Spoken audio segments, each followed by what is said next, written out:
Hello everyone, आज हम Excel में VLOOKUP फंक्शन के साथ चूज फंक्शन हम क्यों यूज़ करते हैं वो सीखेंगे और साथ ही साथ ये देखेंगे कि चूज फंक्शन किस तरह से एक्सेल में यूज़ होता है। चलिए चलते हैं प्रैक्टिकल की ओर और समझते हैं। यहाँ पर हमारे पास एक टेबल है जो कि कॉलम नंबर ए से लेकर कॉलम नंबर ई तक अवेलेबल है। हमारी रिक्वायरमेंट यह है कि एम्प्लॉय नेम के बेस पे एम्प्लॉय की आईडी और उसका लोकेशन एक्सट्रैक्ट करना। बट जब हम टेबल में जाते हैं तो देखते हैं कि employ name column number C में है और employ ID column number B में है और लोकेशन कॉलम नंबर ए में है। बट जो VLOOKUP का फंक्शन होता है left to right column number के बेस पे डेटा को एक्सट्रैक्ट करता है। यहाँ पर एम्प्लॉय नेम के बेस पे हम एम्प्लॉय आईडी और लोकेशन को एक्सट्रैक्ट कर रहे हैं। बट जो हमारा एम्प्लॉय नेम है कॉलम नंबर सी में है और एम्प्लॉय आईडी बी और लोकेशन कॉलम नंबर ए में है, जो कि राइट टू लेफ्ट वर्क कर रहा है। इसके लिए हम चूज फंक्शन का यूज करते हैं जिसके बेस पे हम राइट टू लेफ्ट डेटा को एक्सट्रैक्ट कर सकते हैं with the help of choose function. इससे पहले हम ये देखेंगे कि चूज फंक्शन होता क्या है और एक्सेल में किस तरह से यूज होता है।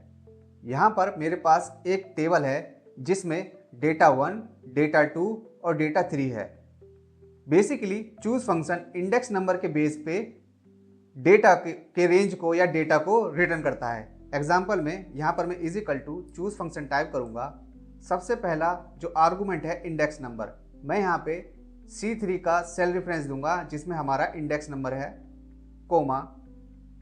उसके बाद जो आर्गूमेंट है value 1, value 2, value 3 as per हम प्रोवाइड कर सकते हैं। सबसे पहले वैल्यू 1 में मैं यहाँ पे डेटा 1 का रेंज दूंगा, कोमा।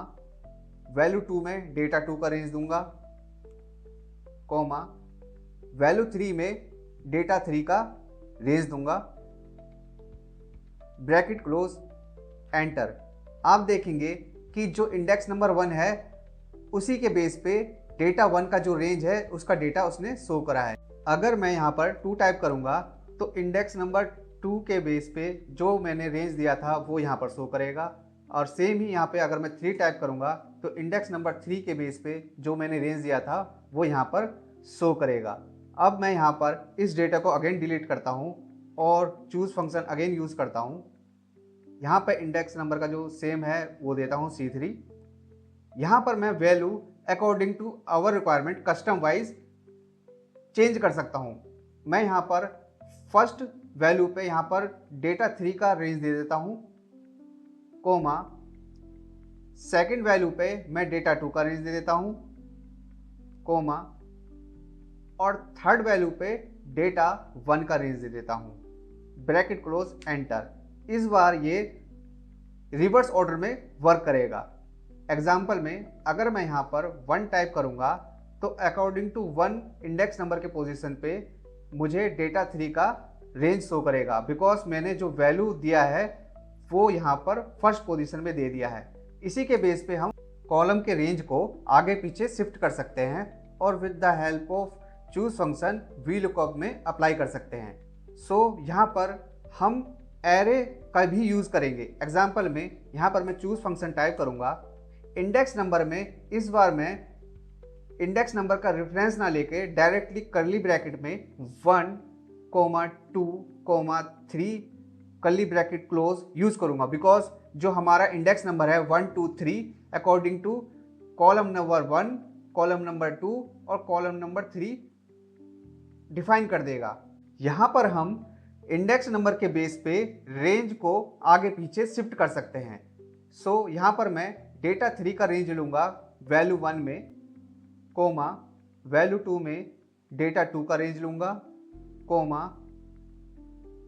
वैल्यू 3 में डेटा 1 का रेंज लूंगा, ब्रैकेट क्लोज। और इसी के बेस पे हम VLOOKUP फंक्शन को यूज करेंगे। अब हम VLOOKUP फंक्शन के साथ चूज फंक्शन यूज करेंगे और according to requirement employ ID और लोकेशन को एक्सट्रैक्ट करेंगे with the help of employ name.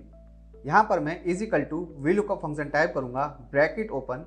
सबसे पहला जो रिक्वायरमेंट है वो है लुकअप वैल्यू। मैं G4 का सेल रेफरेंस दूंगा, comma. Table array, table array में मैं चूज फंक्शन यूज करूंगा, चूज कर्ली ब्रैकेट ओपन। यहाँ पर मैं इंडेक्स नंबर दूंगा जो कि मैंने यहाँ पर बॉटम साइड में स्क्रीनशॉट में मेंशन भी कर रखा है। यहाँ पर 1, 2, 3 टाइप करूँगा, कर्ली ब्रैकेट क्लोज, बिकॉज हमारी जो रिक्वायरमेंट है यानी कि रेंज है वो है एम्प्लॉय नेम, एम्प्लॉय आईडी और लोकेशन। उसी के अकॉर्डिंग हम उसे सीक्वेंस वाइज करेंगे जिसके बेस पे डेटा को वो एक्सट्रैक्ट करेगा। कोमा वैल्यू 1 में मैं यहाँ पर एम्प्लॉय का नेम दूंगा जो कि है C1 से लेकर C7 तक, इसे फ्रीज कर देता हूँ। कोमा वैल्यू 2 में यहाँ पर मैं एम्प्लॉय आईडी का रेंज दूंगा जो कि है B2 से लेकर B7 तक। कोमा वैल्यू 3 में मैं यहाँ पर लोकेशन का रेंज दूंगा जो कि है A1 से लेकर A7 तक, इसे भी फ्रीज कर देता हूँ। ब्रैकेट क्लोज, यहाँ पर हमारे पास वर्चुअल टेबल क्रिएट हो चुका है जो कि according to index number arrange हो चुका है। देन कोमा सेम ही column index number, column index number इस बार मैं यहाँ पर 1, 2, 3 के बेस पे डालूंगा बिकॉज हमारा 1 तो हाँ एज इट इज हो गया है employ name, second index number हो गया हमारा employ ID, third index number हो गया हमारा लोकेशन। मैं यहाँ पर एम्प्लॉय आईडी एक्सट्रैक्ट करना चाहता हूँ तो मैं यहाँ पर 2 टाइप करूँगा, कोमा 0 ब्रैकेट क्लोज एंटर।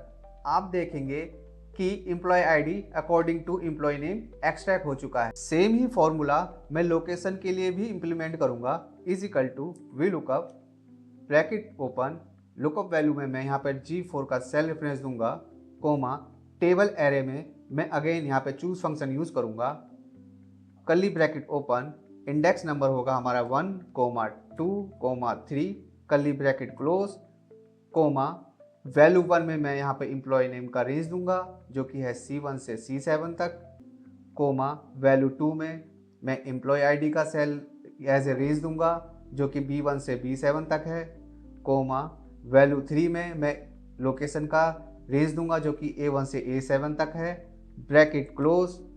मैं यहाँ पर कोमा टाइप करूँगा, कोमा टाइप करने के बाद कॉलम इंडेक्स नंबर होगा हमारा इस बार 3 बिकॉज जो हमारा लोकेशन है उसका index number position as a 3 है। यहाँ पे 3 टाइप करूँगा, कोमा 0 ब्रैकेट क्लोज एंटर, और इसे कंट्रोल D के साथ मैं जैसे ही ड्रैगन एंड डाउन करूँगा तो आप देखेंगे कि एम्प्लॉय नेम के बेस पे लोकेशन भी एक्सट्रैक्ट हो चुका है एज ए रिवर्स ऑर्डर में। So with the help of choose function हम राइट टू लेफ्ट भी डेटा को एक्सट्रैक्ट कर सकते हैं वी लुकअप फंक्शन के साथ।